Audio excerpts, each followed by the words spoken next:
તુજકો અર્પણ કાર્યક્રમ અંતર્ગત કુલ રૂપિયા 2.75 લાખનો મુદ્દામાલ તેમના મૂળ માલિકોને કોર્ટના ધક્કા વગર પોલીસ સ્ટેશનથી પરત કરાયો હતો।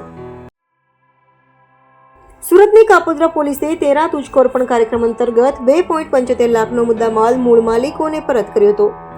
મોબાઈલ પરત મળતા લોકોએ પોલીસની કામગીરી બિરદાવી હતી। સુરતના કાપોદ્રા પોલીસે 13 તુજકો અર્પણ કાર્યક્રમ અંતર્ગત 26 મોબાઈલ ફોન મૂળ માલિકોને પરત કર્યા હતા। સુરત પોલીસ કમિશનર દ્વારા 13 તુજકો અર્પણ કાર્યક્રમ શરૂ કરવામાં આવ્યો છે, જેમાં જે તે પોલીસ મથક વિસ્તારમાં ચોરી થયેલો મુદ્દામાલ અથવા તો ગુમ થયેલો મુદ્દામાલ મૂળ માલિકોને કોર્ટના ધક્કા વગર પોલીસ મથકથી જ પરત કરવામાં આવે છે।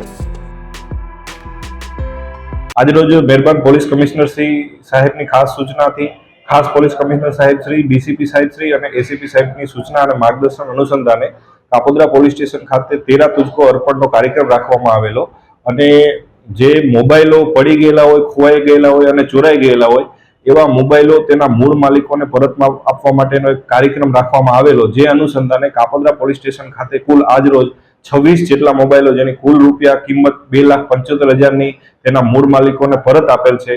અને આવા જ કાર્યક્રમો કાપોદ્રા પોલીસ સ્ટેશનમાં અવારનવાર થતા હોય, જે મોબાઈલ મળે છે તે તેના મૂળ માલિકો સુધી પરત પહોંચાડવાની કામગીરી 13 તુજકો અર્પણ કાર્યક્રમ અંતર્ગત કરવામાં આવી રહી છે।